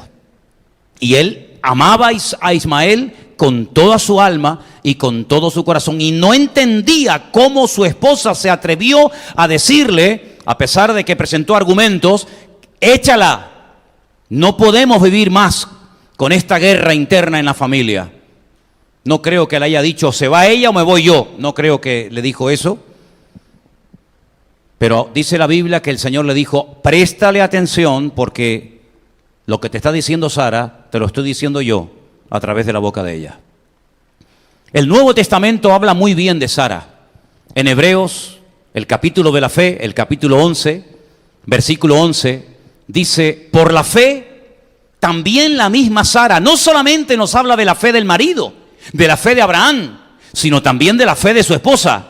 Por la fe también la misma Sara, siendo estéril, recibió fuerza para concebir y dio a luz, aún fuera del tiempo de la edad, porque creyó que era fiel quien lo había prometido. ¿Cuántos dicen amén? Una mujer de más de 90 años, estéril para colmo, creyó que Dios le iba a dar las fuerzas suficientes para parir, para amamantar y para criar al hijo de la promesa, nada más y nada menos que ¿a quién? Que a Isaac. Ella se rió, ¿se acuerdan? Ella se rió, dijo, pero ¿cómo voy yo a ser madre con más de 90 años? Es imposible, jamás nadie ha contado algo semejante. Y se rió, y por eso su hijo, Isaac, significa risa. O el que va a reír, para que te acuerdes toda la vida que un día cuando Dios te sorprendió con una promesa tremenda, tú te reíste. Y aunque después ella dijo, no me reí, pero sí te reíste. Y por eso le pusieron a su hijo Isaac, para que recuerdes toda tu vida que hubo un momento determinado que la promesa de Dios te pareció tan descomunal, tan brutal, que te reíste porque dijiste esto es imposible. Pero ella le transmitió la fe a su hijo. Y es el punto de referencia para otras mujeres que también fueron estériles durante años como ella. Como por ejemplo cuando su hijo Isaac se casa. Dice la Biblia que se casa con una mujer llamada Rebeca. Pero después de años en el matrimonio llegaron a la conclusión de que Rebeca, y lo dice la Biblia, también era estéril. Pero Isaac sabía que su mamá también fue estéril. Y él es el milagro de Dios, él es la respuesta viva de Dios. Y entonces dice que él ora, ahora con el punto de referencia de Sara, y dice la Biblia que Dios abrió la matriz de Rebeca y parió no uno, sino dos. Jacob, ¿y quién más? Y Esaú. Y el nieto de Abraham, Jacob, cuando se casa, una de sus esposas, la que él realmente amaba, dice que también tenía el mismo problema de su abuela, de su madre y ahora de su esposa. Dice la Biblia que Raquel también era estéril. 3 generaciones seguidas de mujeres con el mismo problema físico. No podían dar a luz, pero para Dios no hay nada imposible. Dios sanó a Sara, Dios sanó a Rebeca, Dios sanó a Raquel y Dios sigue haciendo milagros hoy en día. Aunque los médicos dicen nunca será madre, Dios dice sí lo serás, porque para Dios no hay nada imposible. ¿Cuántos dicen amén? ¡Aleluya! Las mujeres aplauden, los hombres no. Así es. Este mensaje es para ti. Pero la otra mujer, de la cual no os puedo decir el nombre, porque la Biblia no nos lo proporciona, estaba casada con el sobrino de Abraham. Vamos a llamarla, ¿cómo? Doña Rebelde. Vamos a Génesis, por favor. Ponme ahí la cita de Génesis 19, versículo del 12 en adelante. Dijeron los varones a Lot, estos varones, déjenme que les haga un inciso, eran ángeles. Ángeles que ya habían estado en la casa del tío de Abraham. Y le habían dicho, le habían dado la información de que se iban a Sodoma y Gomorra, aquella zona, para destruir aquellas ciudades perversas e impías de aquella época. Leía hoy en el libro del Génesis que aquella zona en la cual decidió vivir Lot y su familia era como huerto de Dios. Es decir, hoy en día se puede visitar las zonas, los lugares, el Valle del Jordán, los alrededores del mar salado, como dice en el Génesis, el mar muerto, como lo conocen la mayoría de las personas hoy en día, donde vivía Lot, y es un sitio árido y seco en extremo, a pesar de que corre por allí el río Jordán. Y es curioso, porque si ustedes, por ejemplo, ven una fotografía, digamos, desde el satélite de Egipto, todo es arena. Es un desierto brutal, pero por donde va el río Nilo todo es verde. El río más largo del mundo, 6.666 kilómetros de largo. Y todo el recorrido del río Nilo es fértil, es verde, cosechas hermosas, todo alrededor seco, menos por donde surcan las aguas del río Nilo. Sin embargo, las aguas del río Jordán surcan por aquel lugar y todo es seco y todo es árido. Un calor brutal en verano. La tierra se hundió. Todo aquel valle se hundió más de 400 metros de profundidad y es el lugar más bajo de la tierra. Y muchos de ustedes lo conocen porque hemos estado allí muchas veces. Pero en aquella zona, dice la Biblia que antes de aquel cataclismo, antes de aquella justicia divina derramada, dice que era como el huerto, como el jardín del Edén. Verde, fértil, rica, pero todo quedó arrasado. Bueno, pues estos ángeles, estos varones, como dice aquí, se dirigen a la casa del sobrino de Abraham, llamado Lot, y le dicen, ¿tienes aquí alguno más? Yernos, tus hijos, tus hijas, y todo lo que tienes en la ciudad, sácalo de este lugar, sácalo, porque vamos a destruir este lugar, por cuanto el clamor contra ellos ha subido de punto delante de Dios, por tanto el Señor nos ha enviado para destruirlo. Entonces salió Lot y habló a sus yernos, los que habían de tomar sus hijas, y les dijo, levantaos, salid de este lugar, porque el Señor va a destruir esta ciudad. Mas pareció a sus yernos como que se burlaba. Lo tomaron por loco. Y al rayar el alba, los ángeles daban prisa a Lot, diciendo, levántate, toma a tu mujer, tus dos hijas, para que se vayan de aquí, para que no perezcas en el castigo de la ciudad. Y deteniéndose él, los varones asieron de su mano, de la mano de su mujer, de las manos de sus dos hijas, según la misericordia del Señor para con él, y lo sacaron y lo pusieron fuera de la ciudad. Y cuando los hubieron llevado fuera, dijeron, escapa por tu vida, no mires atrás, ni mires en toda esta llanura, no pares en toda esta llanura, escapa al monte, no sea que perezcas. Pero Lot les dijo, no, yo os ruego, señores míos, he aquí ahora, si ahora he hallado gracia, o he hallado gracia a vuestro siervo delante de vuestros ojos, y habéis engrandecido vuestra misericordia que habéis hecho conmigo, dándome la vida, mas yo no podré escapar al monte, no sea que me alcance el mal y muera. He aquí ahora esta ciudad está cerca para huir allá, la cual es pequeña, dejadme escapar ahora, ¿no es ella pequeña y salvaré mi vida? Y respondieron, he aquí he recibido también tu súplica sobre esto, no destruiré la ciudad de la que has hablado. Date prisa, escápate allá, porque nada podré hacer hasta que hayas llegado allí. Por eso fue llamado el nombre de la ciudad Zoar, que significa pequeña en hebreo. El sol salía sobre la tierra cuando Lot llegó a Zoar. Entonces el Señor hizo llover sobre Sodoma y sobre Gomorra azufre y fuego de parte de Dios desde los cielos. Destruyó las ciudades, toda la llanura, con todos los moradores de aquellas ciudades y el fruto de la tierra. Entonces la mujer de Lot miró atrás, a espaldas de él, y se volvió estatua de sal. ¿Cuántos dicen amén?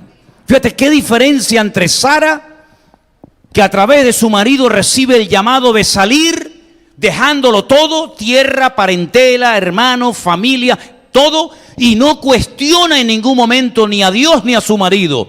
Lo sigue, lo apoya, está con él hasta el día de su muerte. Una mujer fiel a Dios y fiel a su marido. Una mujer que entiende que el llamado también es para ella. Una mujer que se convierte en un instrumento tremendamente útil en las manos del Señor, porque ella va a ser la portadora de aquella promesa divina, de aquella revelación de que a través de ella serían benditas todas las naciones de la tierra. Y miren la diferencia con la mujer de Lot. Una mujer que me preguntaba esta mañana y les pregunto a ustedes, ¿dónde consiguió esta mujer?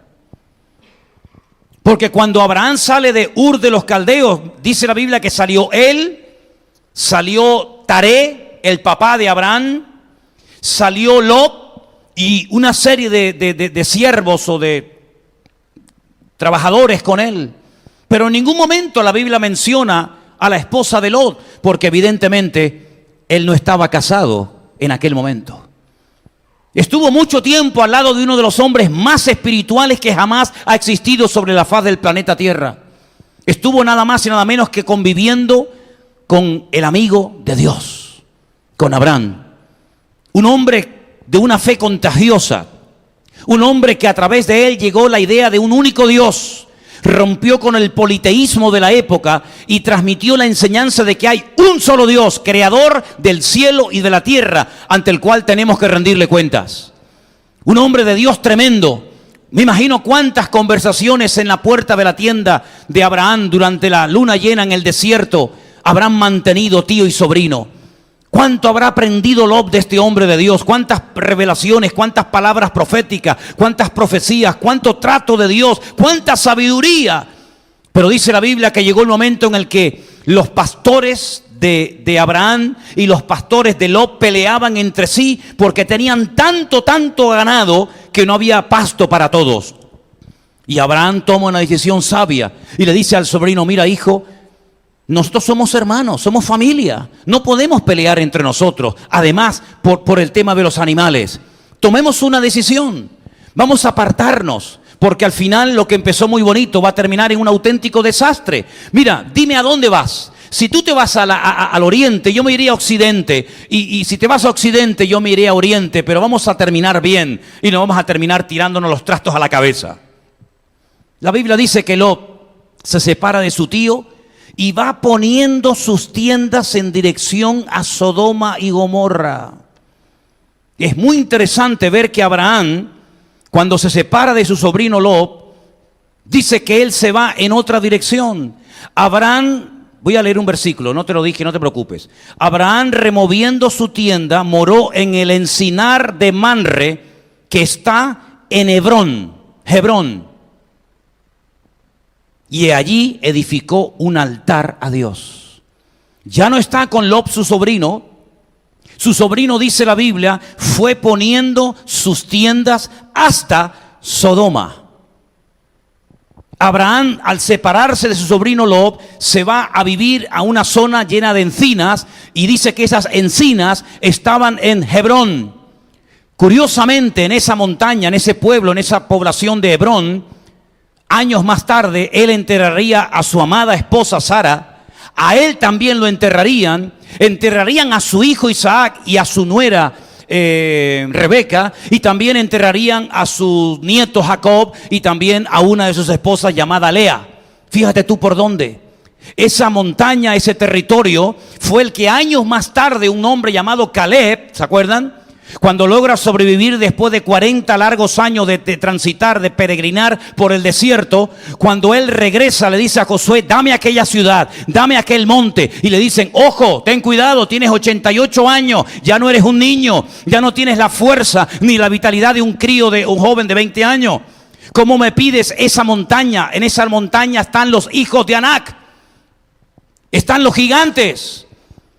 Y él le dice, yo sé que allí están los gigantes, por eso yo quiero conquistar esa tierra. Y todo el mundo interpreta, o siempre ha interpretado y creído, que se refería única y exclusivamente a hombres de una estatura descomunal, que eran hijos de un tal Anac, que eran muy altos.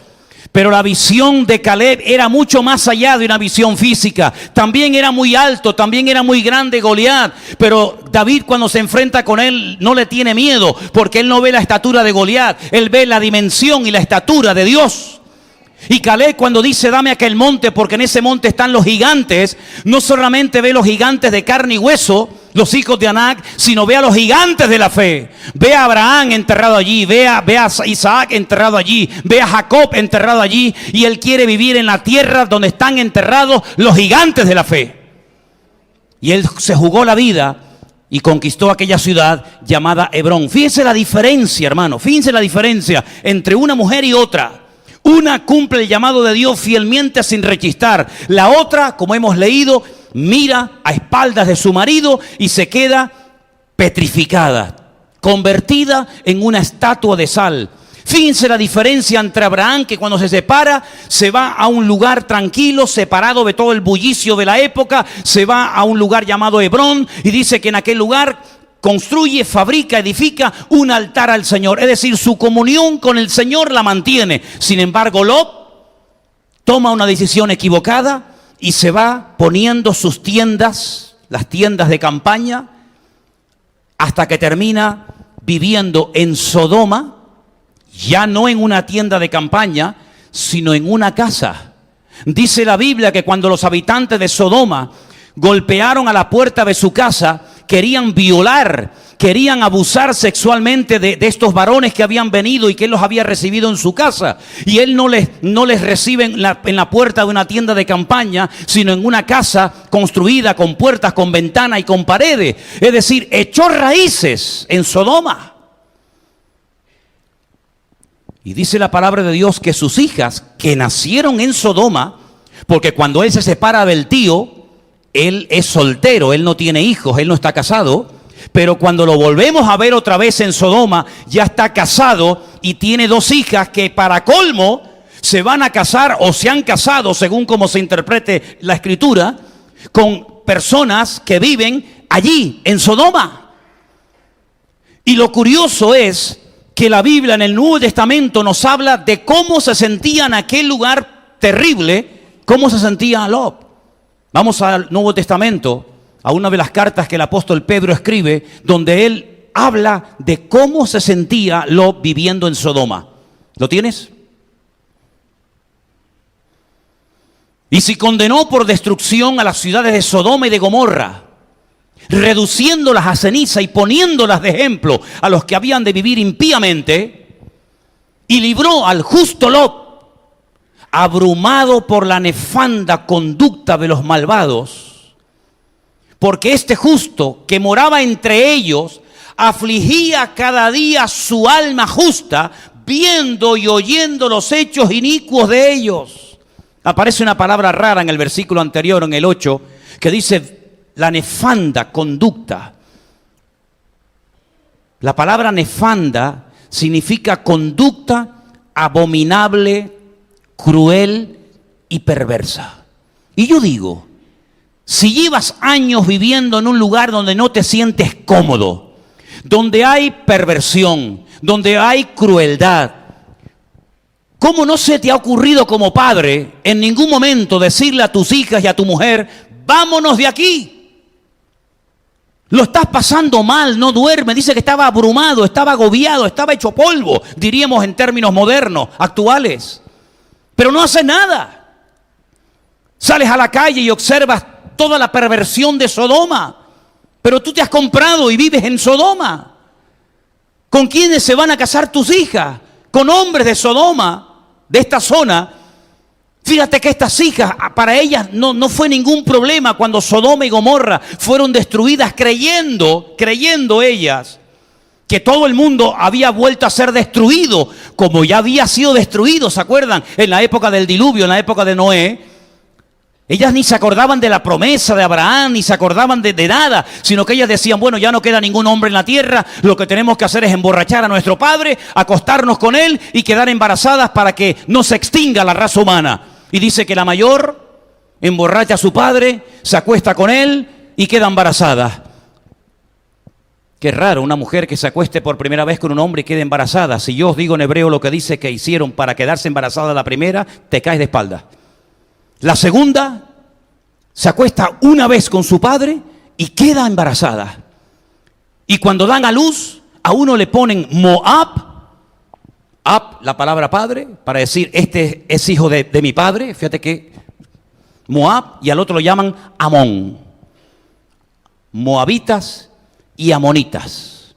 Dos pueblos tremendamente perversos, a los cuales el Señor le dijo que no los destruyera, que tuviera cuidado con ellos por ser en cierto sentido descendientes de uno de los sobrinos de Lot, pero que al final se terminarían convirtiendo en uno de los peores enemigos que jamás ha tenido Israel hasta el día de hoy, porque el país que llega desde el norte hasta el sur de Israel por el lado oeste es nada más y nada menos que Jordania, país que se ha atrevido en varias ocasiones a atacar a Israel y siempre han salido con el rabo entre las patas, siempre han perdido y siempre perderán. ¿Qué te parece? ¿Qué diferencia entre Sara y qué diferencia entre esta mujer? ¿Qué diferencia entre Abraham y qué diferencia entre Lot? Y yo veo en estas personas un reflejo de mucha gente hoy en día. Gente que toma malas decisiones. Gente que por presión familiar o por cualquier otra índole lo pasan mal, saben que no es correcto el lugar en el que están, llevando una vida de desorden, pero no hacen nada, siguen igual. Y además, la Biblia dice que esta mujer miró hacia atrás. Y ¿saben? En el Nuevo Testamento encontramos un día al Señor Jesucristo dando un mensaje, una enseñanza espectacular, y en medio del sermón y en medio de la enseñanza, mira lo que dice el Señor en Lucas capítulo 17, verso 32. Acordaos de la mujer de Lot. Y yo dije, ¿y qué pinta aquí la mujer de Lot? ¿Tú me puedes poner el versículo anterior? El 31. En aquel día, está hablando de cuando Jerusalén iba a ser sitiada y destruida por los romanos. En aquel día, el que esté en la azotea y sus bienes en la casa, no descienda a tomarlos. Y el que esté en el campo, asimismo, no vuelva atrás. Y ahora acordaos de la mujer de Lot. Sí, la ciudad está siendo sitiada, los romanos nos van a comer, nos van a destruir la ciudad, nos van a quemar el templo, y usted está en la azotea y está pensando a ver cómo me llevo la mesa de noche, a ver cómo me llevo la cama, a ver cómo embalo los muebles, los platos y la televisión y el ordenador, porque me los quiero llevar. Y están a la puerta de tu casa los enemigos a punto de matarte, de violarte y de quemar tu vida. El Señor dice, el que esté en la azotea, salga corriendo, olvídate de la casa, salva tu vida. Y dice, acuérdense de la mujer de Lot. ¿Qué fue lo que hizo? A espaldas de su marido, se quedó echando una última miradita. Le dio, como dicen los gallegos, morriña. ¿Saben lo que es la morriña? Es la nostalgia. Es nostalgia. Añoranza. Miren qué palabra tan interesante. Añoranza es el sentimiento de pena o tristeza por la lejanía, por la ausencia, por la privación o la pérdida de algo o alguien querido. Sinónimos, morriña, nostalgia. Pero ¿cómo se dice añoranza o morriña en hebreo? Gawin. Encima de la U irían los dos puntitos. ¿Cómo se llaman esos dos puntitos? Diéresis, ¿no? Gawin. Así se dice la palabra añoranza en hebreo, Gawin, que viene de la raíz magá, que significa contacto. ¿Saben que hay añoranza emocional a cosas, a lugares y a personas que al final lo que hacen es que te distraen, te entretienen y quitas la mirada del Señor? Y en vez de estar mirándolo a Él, estás como la mujer de Lot, mirando atrás a lo que dejas. ¿Y qué es lo que dejaba la mujer de Lot que tanto le dolía a ella dejar? Pues ¿qué dejaba, hermanos? Cosas materiales, muebles, recuerdos, cosas que al final no sirven absolutamente para nada. Cosas con las cuales se puede vivir sin ellas perfectamente, pero sin vida no se puede vivir. Sara se convirtió en un instrumento útil en las manos del Señor. La mujer de Lot en un instrumento totalmente inútil, porque miró en una dirección equivocada, porque no aprovechó la oportunidad que Dios le dio para salir huyendo y empezar una vida nueva, sí, fuera de Sodoma, pero al fin y al cabo viva. Y por mirar atrás quedó totalmente inservible, y por mirar atrás perdió su vida. Sara, por el contrario, toda la vida, casada con el hombre más rico del mundo, nunca se quejó de vivir en una tienda de campaña, nunca se quejó de vivir en el desierto, con un calor terrible por la mañana, sin aire acondicionado, dicho sea de paso, y con un frío terrible por la noche, sin calefacción, sino calentándote con un par de troncos o con excremento de camello, que si le prende fuego arde y es el único combustible del desierto. ¡Qué gran diferencia! Es que una era, digamos, superior a la otra en cuanto a personalidad, no, sino simplemente que una puso su confianza y su mirada en el Señor y la otra la puso en los bienes materiales efímeros del mundo. ¿En quién estás poniendo tu mirada y tu confianza tú como mujer, como hombre, como creyente? ¿En qué lo estás poniendo? ¿En lo que tienes? ¿Y si lo pierdes? ¿Y si se prende fuego? ¿Y si te lo roban? Te hundes en la miseria, porque has sudado y has trabajado toda la vida para tener esas 4 cosas que tienes, y parece que si te las quitaran, has perdido la vida.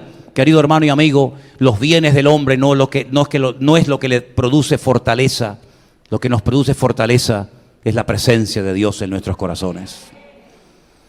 Lamentablemente, Lot cometió una pésima equivocación. Se fue a Sodoma y Gomorra, y al final, en vez de cambiar él el ambiente lo terminó cambiando a él. Mira cómo eran sus hijas, cómo serían sus yernos, mira cómo era su mujer. ¿Qué necesidad tenía este muchacho? ¿Qué necesidad tenía este hombre criado al lado de Abraham, un grandísimo hombre de Dios, de meterse en semejante follón, de meterse nada más y nada menos que en la boca del lobo? ¿Qué necesidad tienes tú por tomar decisiones equivocadas, materialistas? ¿Qué necesidad tienes tú de perderlo todo, de estar amargado, de estar hecho polvo, de estar peleando por cosas toda la vida para pagar y pagar y pagar y pagar? Y cuando terminas de pagarla, ¿cuántos se han muerto al día siguiente después de haber pagado la deuda? Dice el libro de Eclesiastés que él había visto, Salomón había observado gente que había acumulado riquezas durante toda su vida y se moría, y luego sus herederos la fundían en 3 días. Dice, esto también es vanidad. Este hombre estuvo toda la vida trabajando de sol a sol para tener un patrimonio, lo guardó, lo protegió, lo sudó, lo peleó para que al final viniera uno y en 3 días le rompe todo lo que el padre cosechó durante toda la vida. Hermanos queridos, hoy tenemos la oportunidad de tomar una decisión, o como Sara, someternos a Dios, aceptar el plan de Dios, seguir al Señor, porque ella siguió a su marido, pero nosotros tenemos que seguir a nuestro Dios, que nos da órdenes concretas. O mirar atrás y estar, por un lado confiamos en Dios, pero por otro lado, por si acaso, también confío en esto y en aquello. Hoy podemos tomar una decisión, y espero que todos optemos por una decisión sabia: mirar y seguir solamente a Cristo Jesús, Señor nuestro. ¿Cuántos dicen amén? Cierra tus ojos, por favor, ahí donde estás, y vamos a pedirle al Señor que con nuestras acciones podamos demostrarle al Señor nuestra madurez. No fue nada agradable, seguramente, para Sara enterarse de un día para otro que tiene que dejarlo todo, pero nunca se quejó, nunca le reprochó nada, ni a Dios, ni a su marido, ni a nadie. Por el contrario, la Biblia ni siquiera menciona el nombre de la mujer de Lot, sino simplemente nuestro Señor Jesucristo nos dice: acuérdense, tengan presente la actitud mezquina de esta mujer, para que no miren atrás y pierdas la bendición por el camino. Tuvo el privilegio y la oportunidad de salir viva con sus hijas y con su marido de Sodoma y Gomorra, pero miró atrás. Tú has tenido el privilegio de salir de esa vida de desorden, de tu Sodoma, de tu Gomorra, donde vivías antes de conocer a Cristo, no vuelvas atrás. No mires atrás, ya que has salido, ya que has logrado superar tantas cosas, por favor, no vuelvas atrás. No mires atrás. La Biblia dice que hay que mirarlo a Él. No hay que mirar a lo que dejamos.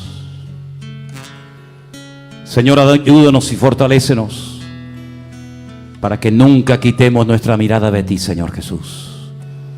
En el día de ayer, varias hermanas tomaron el paso de bautizarse en agua porque entendieron que la vida eterna y la bendición está en mirar a Cristo cada día de nuestra vida.